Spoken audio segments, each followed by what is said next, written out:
Heat and pressure are something you shouldn't use when polishing. You're polishing a piece of plastic. That's what your clear coat is. If you have scratches on your paint, this is the video for you. Hi, I'm Ivan. I'm Nick. And this is DIY Detail. Today we're gonna go into a quick, easy, simple way to do a two-step correction, a little more than an enhancement on this paint. There's a lot of scratches. There's a lot of things that have happened to this paint. There's weird circular lines, you name it, it's on here. There's etching, there's water spots. We've done decontamination. We've used water spot remover. Now we want to get rid of that etching. Yeah, before you polish paint, you want to wash and decontaminate. If you don't know how to do that, we're going to put a link in the description. Don't click just yet. But let's say you've washed your vehicle. You're ready to do some work here. Ivan, where do we start? You mentioned paint correction. You've got a tool in your hand. I'm trying to bring people in and give them the information they need. So I'm measuring the thickness of the paint. And this gives us an indication whether it's factory paint or repainted. We're at 160, 170 microns on average, which is actually a little high for this vehicle. So let me check another panel as a reference point. Yeah, so there we're at 130, 145, 128. So I don't think it's been repainted, but it could have. We're not sure. And the paint actually does look a little different on the hood than it does on the rest of the vehicle in terms of its finish. So it's a possible repaint, but nonetheless, we're gonna soldier on. The first thing we're gonna do is do a compounding step. Now the compounding step is getting rid of those deeper, more aggressive scratches, like we have here, these round circulars that looks like someone took a Brillo pad to. So those are what we're attacking. Those are what we're trying to get rid of. And to do that, we'll be using the dual action with the wool pad. Now, first, you always start by cleaning your pad and getting it nice and damp. We don't want a wet pad, we want a damp pad. Ivan, you're talking about a damp pad. Yep. What are you dampening it with? So a couple sprays of rinseless wash at 256:1, and then run it over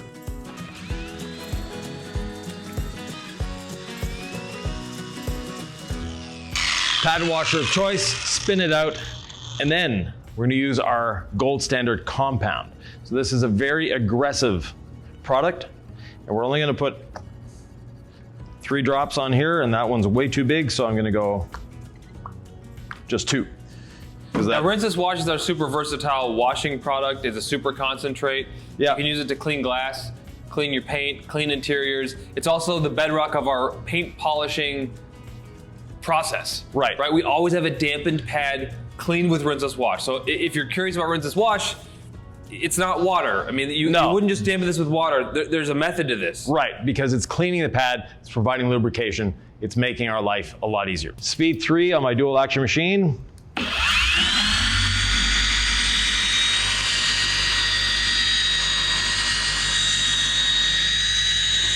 I'm not applying any pressure.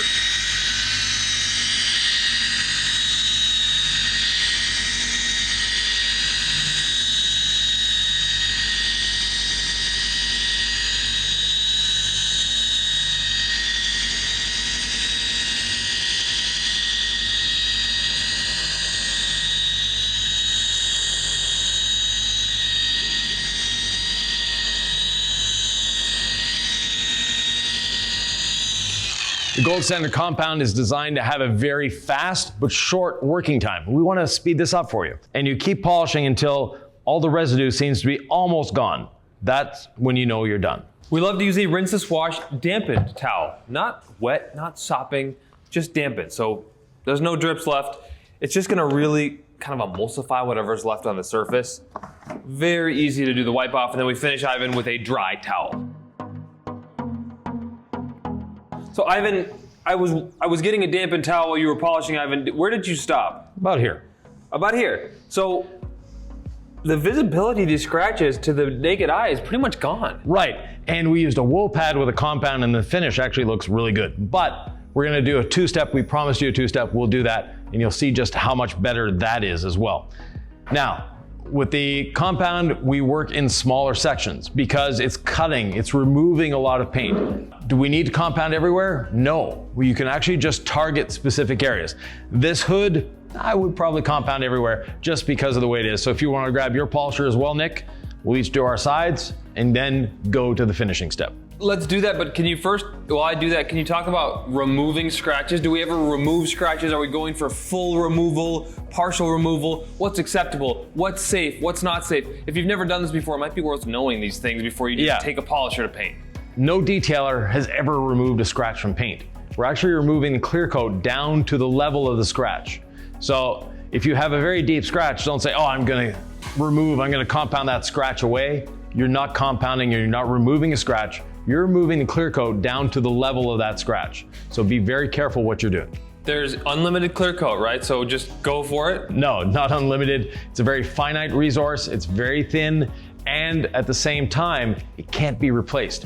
But you're saying, well, I can repaint my car. Yes, it'll never be as good as the factory clear coat. The factory clear coat is baked at a much higher temperature than they can do in a body shop, because when they're painting this, it's a body in white, they call it, meaning that it has no plastics, it's got no wiring, it's got nothing in it. Therefore, they can bake it at a very high temperature. When you're baking in a body shop, you're baking somewhere between 140 and 170 degrees.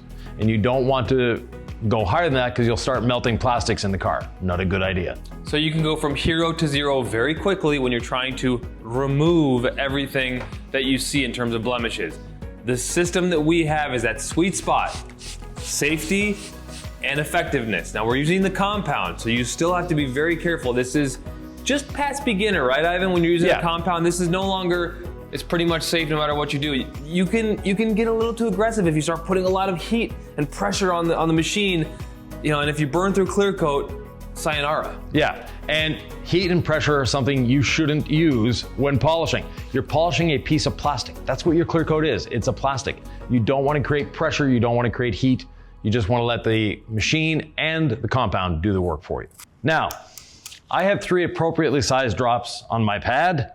Nick went a little overboard on 2 of his. It didn't seem that overboard, Ivan. It's very much overboard. Okay. You're giving yourself more work by doing that.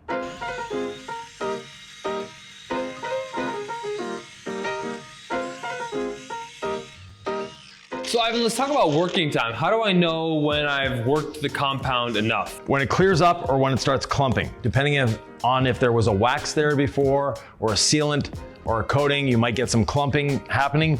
In this case, it cleared up nicely here, and you see all the residue you have, and you even created dust. That is because you used too much compound. Well, and I'm seeing some clumping too. Yeah, you're seeing some clumping and you've got a lot of dust there. I had no dust on my side. That's because I used too much? Yes.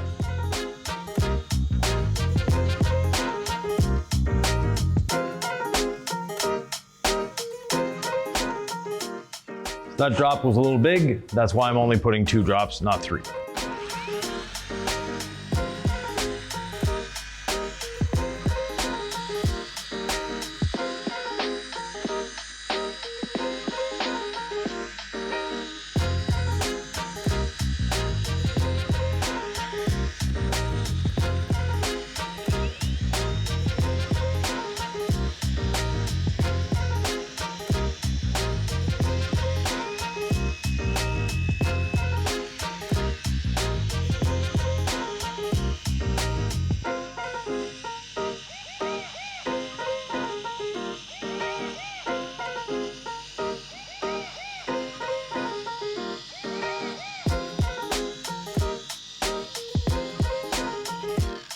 The other advantage of using a rinseless dampened pad is time savings. You're not having to dab out the polish or spread it at a slower speed to start working. No, damp pad means a couple drops on the pad, just start working.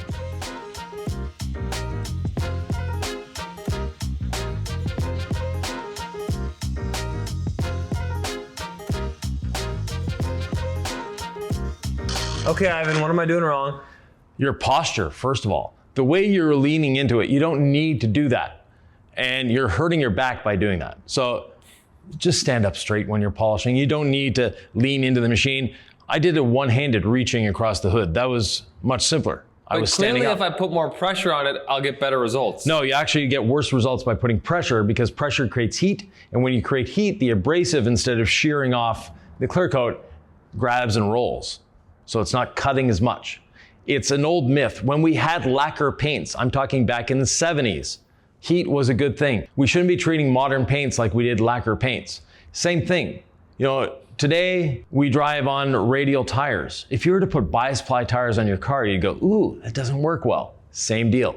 We're dealing with a new technology. We need to adapt to it. And speaking of adapting to a new technology, we're cutting with a DA, 25 millimeter DA, and finishing with the rotary.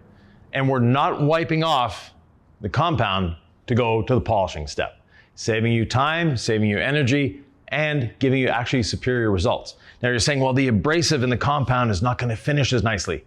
The abrasive in the compound is in a gel. Our compound is a gel. You don't need to shake it up ever. Our polish, though, is an oil-water emulsion. And that oil-water emulsion basically negates the cutting capacity of our geodesic formed abrasives in the compound because it envelops it with that little bit of oil, making that abrasive non-functioning. Ivan, it's probably a lot easier to just teach the system with the gold standard polish, which is how we did it for years. Right. And then detailers out there demanded a compound. Could I do this same process? So 25 millimeter machine, our wool pad with just gold standard polish. 100%. It's just going to be a little slower. So the reason we have a compound, it was demanded by the industry, and especially for the people doing agricultural, industrial work, body shops, they like the compound. If you're a detailer at home, you really don't need the compound. The wool pad with the gold standard polish cuts very, very well. You don't need the compound. The compound is a nice to have. It's definitely not a need. A parallel track to this as well, if you're a rotary person, we have a rotary wool cutting pad, which you can pair with the compound. If you want to cut with the compound and you want to cut with the rotary, you can take that lane as well. So there's a few different ways to do this. You've always taught dual action cuts the most efficiently. That's why we showed this, because this is your favorite way to do it. Right. It's a favorite, and it's also the most efficient way of doing it. Yes, the rotary cuts quickly. That cuts faster and leaves less damage on the paint that we need subsequent steps to solve. Now, the finishing step with the rotary.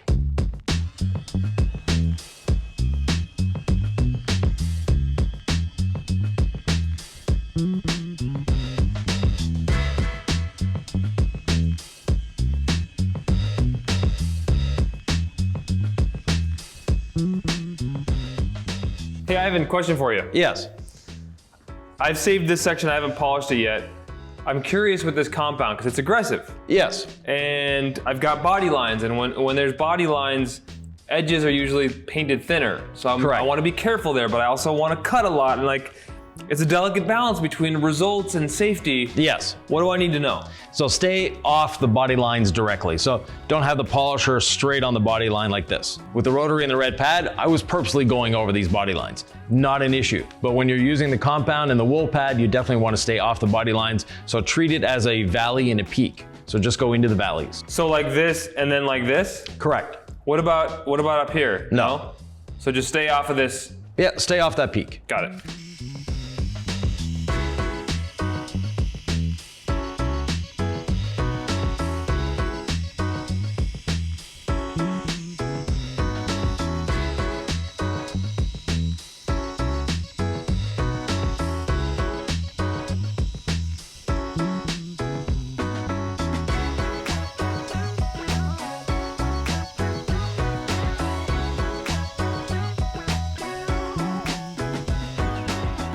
It can feel a little tricky sometimes because there's no such thing as a flat panel. No. This is a valley, but then this is kind of curved up into here. Yes. It's just taking your time, being patient, and observing what your machine is doing.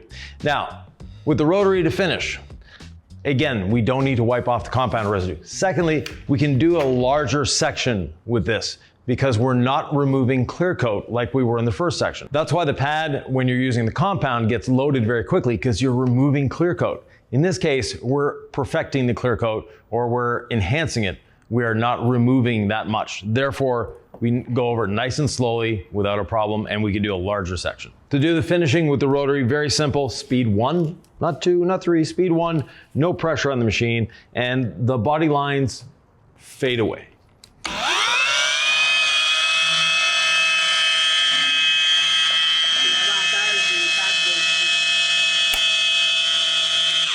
So as you can see here, that's a big advantage of a waffle pad. With a flat pad, you'd have to do a pass here, a pass there, a pass there, and a pass there. Whereas with the waffle pad, we can go over anything, everything without an issue.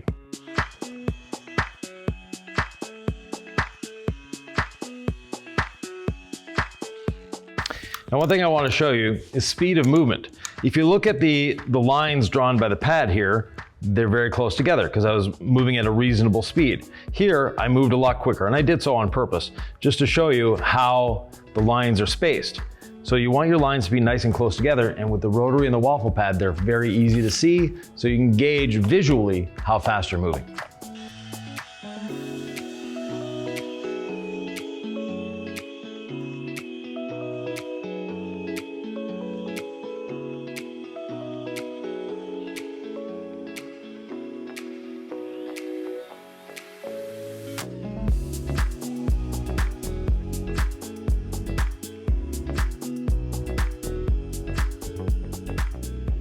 Speed 1, right, Ivan?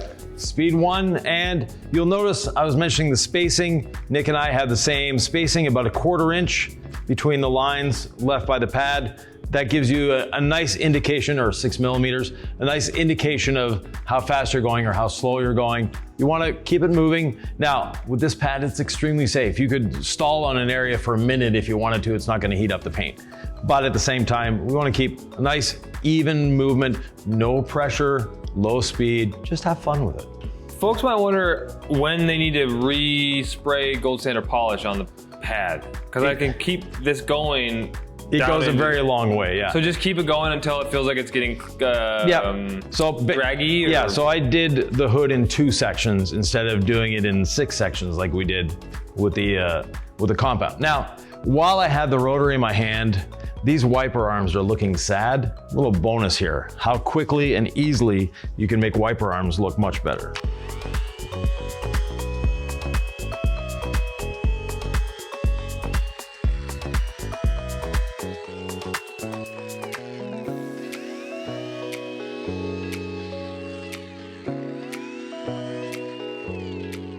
Doesn't take a lot to get a nice result. So if you look at this wiper arm versus the other one, which would you prefer to have on your car? Oh, that's so dark and shiny versus, I think maybe I hit the polisher on here. Yeah. Not hit, but I mean, I hit the pad there so you can see the half moon where I've already polished there. Might as well clean that up.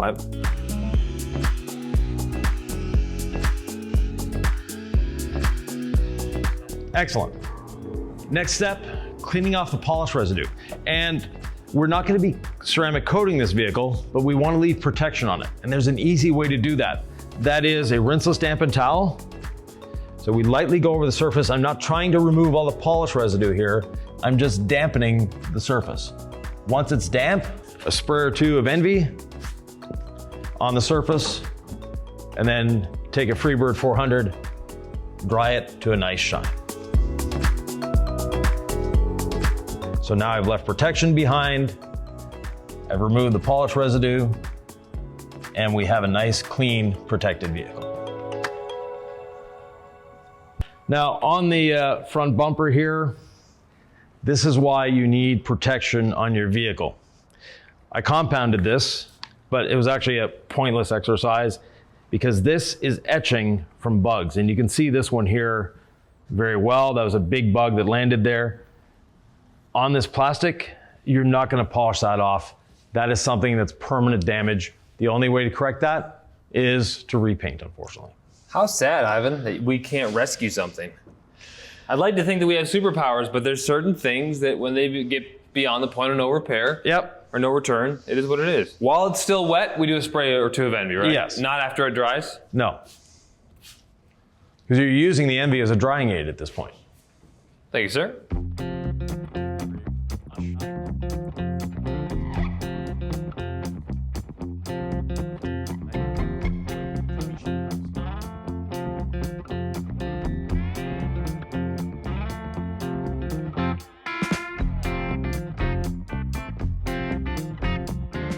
Ivan, there's a sheen, there's a shine.